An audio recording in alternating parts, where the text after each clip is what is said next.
Your support keeps these stories alive. Like, subscribe, and ring the bell. I remember the day my mother died with a clarity I wish I didn't have. It was like the air itself changed, heavier, harder to breathe. I was in my early 20s, the age where you still believe you've got time to make things right with the people who matter, but time ran out before I ever got the chance. My sister and I were each other's lifelines. Our father had been long gone, and once our mother passed, we became orphans in the world, just two girls trying to keep it together when everything else was falling apart. There was no extended family to cushion the blow, just us, two scared, angry women, and Richard. Richard, that man's name still tastes like poison in my mouth. He wasn't our biological father, no, he was something far more complicated and infinitely more disturbing. My mother met him while he was still married to another woman. She was the other woman for 7 long years, playing house with a man who would only fully commit when his first marriage finally crumbled. 6 months after his divorce, he and my mother got married, and just 1 year after that, she was gone. I wish I could say I mourned with him, that there was a moment of solidarity between us in our shared grief. But there was, because Richard, he was never family, he was a predator wearing a wedding ring. My sister and I had endured years of his inappropriate comments, his long stares, the kind of moments that make your skin crawl and your stomach twist. We told our mom. God, did we tell her, but love, her version of it, at least made her blind, or maybe just indifferent. Once when I confronted her about the way Richard made me feel, she looked me in the eye and said, "If it comes down to you or him, I choose him." She chose him. That sentence carved something out of me I'll never get back. So when she passed, my grief wasn't simple. It was tangled up in betrayal, abandonment, resentment, and guilt. Because even through all that, I loved her, I still do. And she's the reason we tolerated Richard at all. We didn't want her to die thinking we had given up on her. But now she was gone. And that's when everything truly began to unravel. After the funeral, everything moved quickly. Papers to sign, decisions to make, legal meetings I didn't understand but pretended to, and Richard, he was everywhere. In the front row of the service, eyes dry, shaking hands and accepting condolences like he'd lost the love of his life. Maybe he had. But it didn't make him less of a monster in my eyes. What most people didn't know was that my mother had left Richard in a place of power. In her will, he was named executor of her estate. That meant he held the keys not just to the physical house she'd lived in, but to the bank accounts, the legal filings, the decisions, everything. He got to live in her home for the rest of his life. That was her wish. My sister and I had ownership technically, but he had the right to stay there as long as he pleased, and that was fine. I hated the thought, but if that's what she wanted, I could live with it. What I couldn't live with was what happened next. I worked, still do actually, at the very same law office handling my mother's estate. Small town, small world.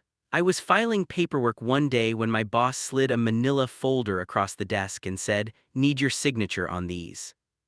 I opened the folder expecting the usual dry legalese. Instead, I saw something that made my stomach drop. Richard's bank account listed as the payee for a large transfer of funds, $500,000 in our currency. The trust that my sister and I were supposed to receive was being funneled directly to him, quietly, without explanation. He was about to walk away with everything my mother had meant to leave us, and he had the audacity to ask us to sign it off. The part that haunts me, if I hadn't been the one at the law office that day, if I had been even slightly less careful, we might have signed, out of grief, out of shock, out of trust in a man we never should have trusted. I called my sister immediately. We were done playing nice. We shut it down, froze the transfer, contacted the other attorneys, and in that moment any illusion of civility between us and Richard disintegrated completely. The gloves came off. Once the transfer was stopped, Richard knew the game had changed. We weren't just the grieving daughters anymore. We were two furious women united by betrayal, finally stepping out from under his shadow. And Richard, he didn't take it well. First came the denial. He claimed it was a misunderstanding. Clerical error, he said. "It's all in the paperwork your mother left. She wanted me to have it." He said it like we should be grateful, like his years of leering comments and inappropriate touches had earned him a reward. Then came the guilt tripping. He called my grandfather, hoping to rally some sympathy from the only father figure still standing. "You have no idea what I put up with," Richard told him. "Those girls never respected me. Their mother had her flaws and I stayed through them all. I deserve something." Deserve. That word sat in my chest like a hot coal. What did he deserve? A trophy for surviving a woman who loved him blindly, a prize for making her choose between him and her children. Because let's not forget, my mother did choose him more than once. She overlooked his behavior, excused his words, and minimized our experiences to keep him in her life. I remember being 17 and telling her about a comment he made, something disgusting, something no man should say to a teenage girl, and watching her shrug. "That's just how he jokes," she said. It broke something in me. And yet, despite everything, we let him stay, we let him speak at her funeral, we let him hold the pen as executor, we tried for her. But that day in the office, that attempt to siphon our inheritance, that was the end of our tolerance. We told the lawyers everything, the inappropriate remarks, the pressure he put on us, his attempts to isolate our mom from the rest of the family. We documented every shady move, every line he crossed. We filed to remove him as executor. He fought it, of course. He threw tantrums in emails, threatened to contest the will, tried to paint us as vindictive. But deep down, I think he knew the truth. He had overplayed his hand, and we were no longer scared of him. The fight had begun, and we were just getting started. The legal battle that followed wasn't swift or painless. It was long, tedious, and emotionally draining, but necessary. Richard, in true narcissistic fashion, played every victim card he could find. He told our extended family we were greedy, that we were tarnishing our mother's memory, that we were being ungrateful for all the years he'd taken care of us. That part made me laugh bitterly. Taken care of us, he'd barely tolerated us, and only when Mom was around. He even tried reaching out to my sister personally, sent her a long, manipulative message one night. "I never wanted to hurt you girls. I loved your mother more than anything, and now she's gone and you're destroying everything we built together." We built nothing. He built a throne on top of her silence, and now that she was gone, he expected us to keep bowing down. No chance. The courts were slow. Documents, hearings, statements, all of it moved at a snail's pace. But every time I sat down with our lawyer, I felt more certain. We weren't just fighting for money. We were fighting for our mother's memory, for the dignity she deserved and the dignity we were denied in her home for years. The hardest part wasn't the legal language. It was revisiting everything I had buried. Reading old messages, remembering the way he would stare when we walked past in shorts, the subtle comments, the way he made our skin crawl and our voices go quiet. My sister told me she once skipped dinner for 3 days because he was home early from work and she didn't want to be alone in the kitchen with him. I hadn't known that, but I wasn't surprised. It felt like we were peeling off scabs that had never properly healed. But each revelation fueled us. Richard started backing down when he realized we had evidence and backbone. He still tried to negotiate, of course, offered to step away quietly if we let him keep a portion of the estate, as if it were a favor to us, as if we hadn't caught him red-handed trying to siphon our inheritance into his own pocket. We refused his offer. We told the lawyers we wanted him removed, period, no compromise. And eventually we won. The court granted our petition. Richard was stripped of executorship. The estate was handed over to a neutral third-party administrator. We had taken back what was ours and stripped him of the power he'd wielded like a weapon for years. He moved out quietly. No goodbye, no apology, just silence. But silence finally was peace. After Richard was officially removed from our lives, the air felt different, lighter. For the first time in years, my sister and I could walk into our mother's house without that tight knot of anxiety in our stomachs. The silence wasn't just peaceful, it was sacred. It felt like the house could finally breathe again, like it had been waiting for him to leave just as much as we had. We took our time going through Mom's things. We found old birthday cards she'd saved, notes she'd written but never sent. Her favorite scarf still smelled faintly like her perfume, floral and warm. For all her flaws, for all the pain she caused by defending Richard, she was still our mom, and this was still her home, ours now. Some days, my sister and I would sit on the living room floor with boxes around us, sorting through memories and crying. Other days, we'd laugh at ridiculous family photos or notes she left behind, like the sticky note on the pantry door reminding herself to stop buying 6 kinds of tea. Spoiler, she didn't. Reclaiming the house became a kind of therapy. We painted over the dull colors Richard liked, took down every curtain, every piece of furniture he brought into the space. We sold what we could, donated what we didn't want, and scrubbed every surface until it felt like we were wiping away layers of bad energy. But it wasn't just about redecorating. It was about healing. It was about taking back something that had been twisted and dark for so long and turning it into something that felt like ours again. We turned her bedroom into a quiet library. My sister moved into her old room and planted flowers in the garden Mom used to tend. I stayed in the guest room for a while, unsure of where I was going next, but knowing I needed to stay close for both of us. We didn't just survive Richard, we reclaimed our lives from him. And yet in the quiet moments, especially late at night, I'd feel this strange mix of anger and grief, not just for what Richard did, but for how long we tolerated it, for how many red flags we ignored because we just wanted Mom to be happy. Because we were taught from too young an age that protecting someone else's comfort was more important than our safety. We weren't doing that anymore. Not for anyone. After the dust had settled and Richard was gone, we expected peace, or at least quiet. But that was the thing about people like him, they don't go quietly, not really.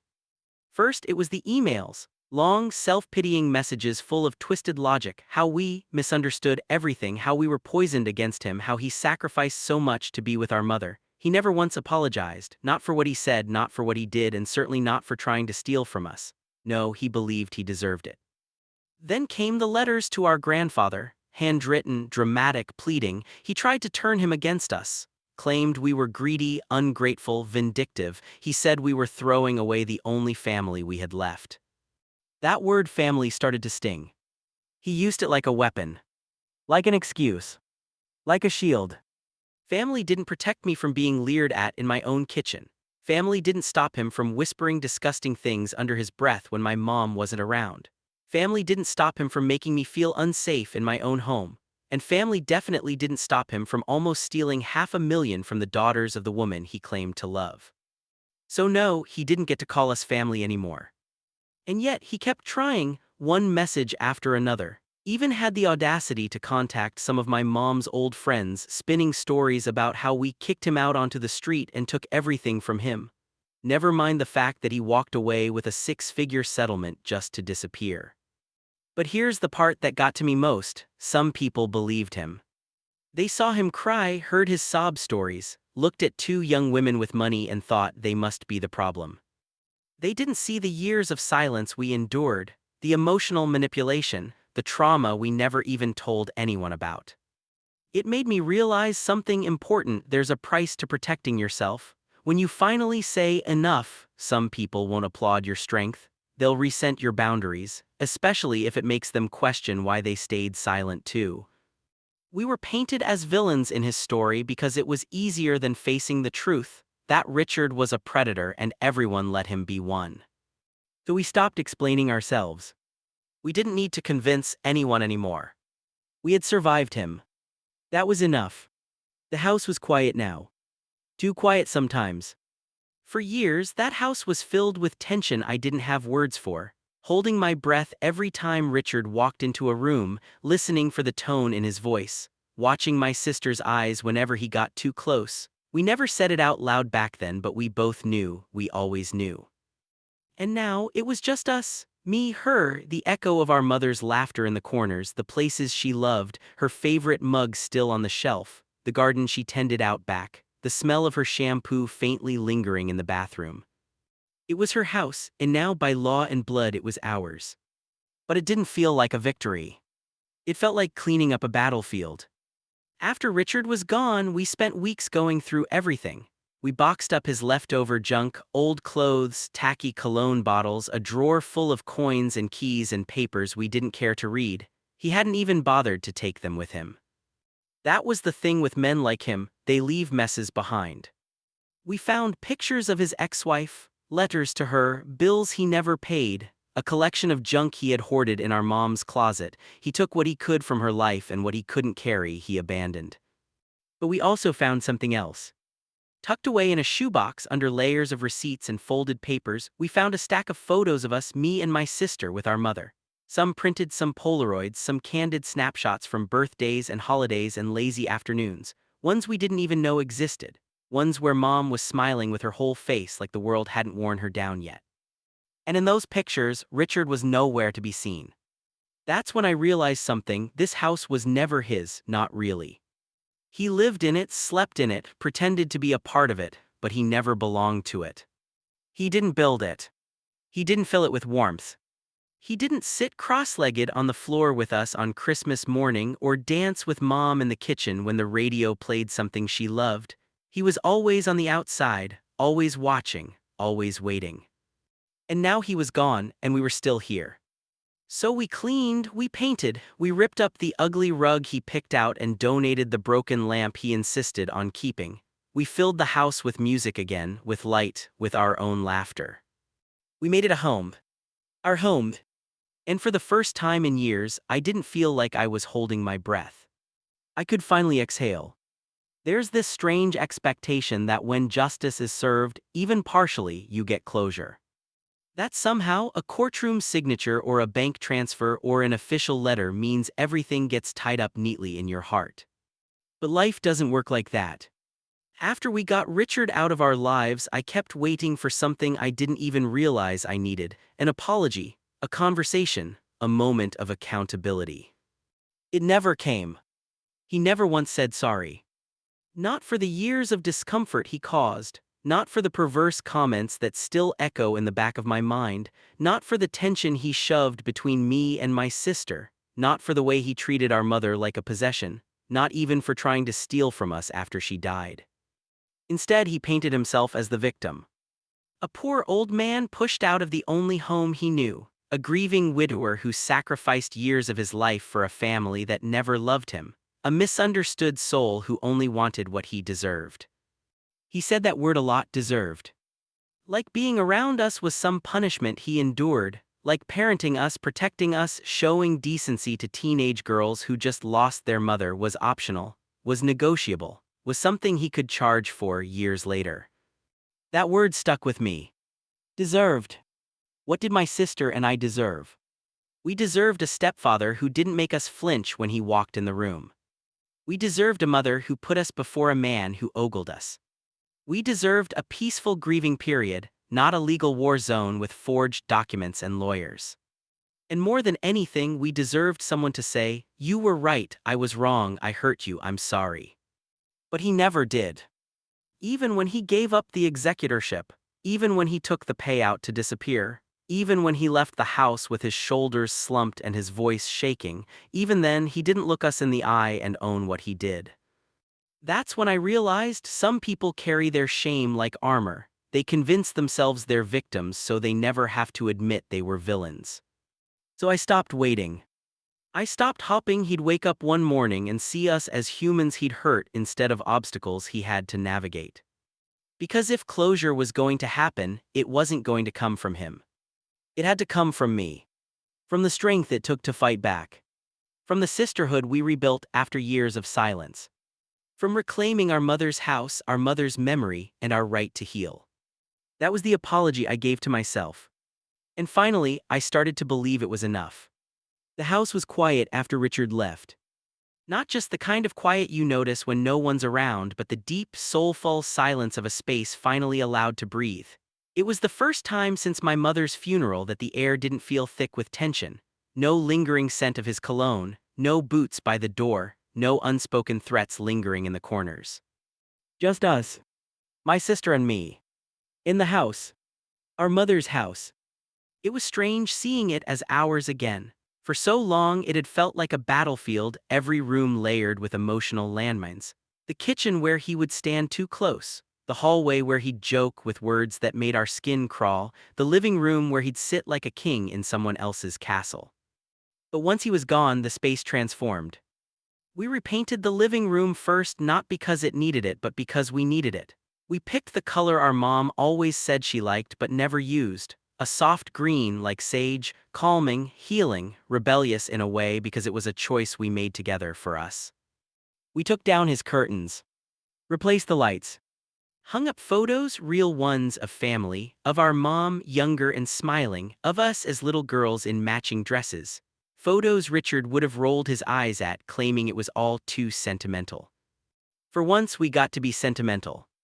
We found boxes of our mom's old things in the attic, letters she'd written to us but never gave, trinkets from vacations we barely remembered, a recipe book she filled out by hand. We sat cross-legged on the floor and went through it all piece by piece like archaeologists of our own history. Each item was a reminder that there had been love here, that before the gaslighting, before the fear, before the court battles and the manipulation, there had been a mother who loved us the best way she knew how. Flawed, yes, but ours. I remember one night in particular, my sister and I were sitting on the porch, wine glasses in hand, watching the stars. She turned to me and said, "Do you think she'd be proud of us?"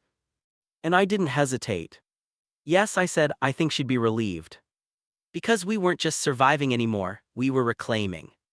Reclaiming a house that had been occupied by someone who saw us as burdens. Reclaiming memories that had been buried beneath years of manipulation. Reclaiming our right to peace. This house, her house, was no longer a symbol of loss. It was a promise, a foundation we could build from.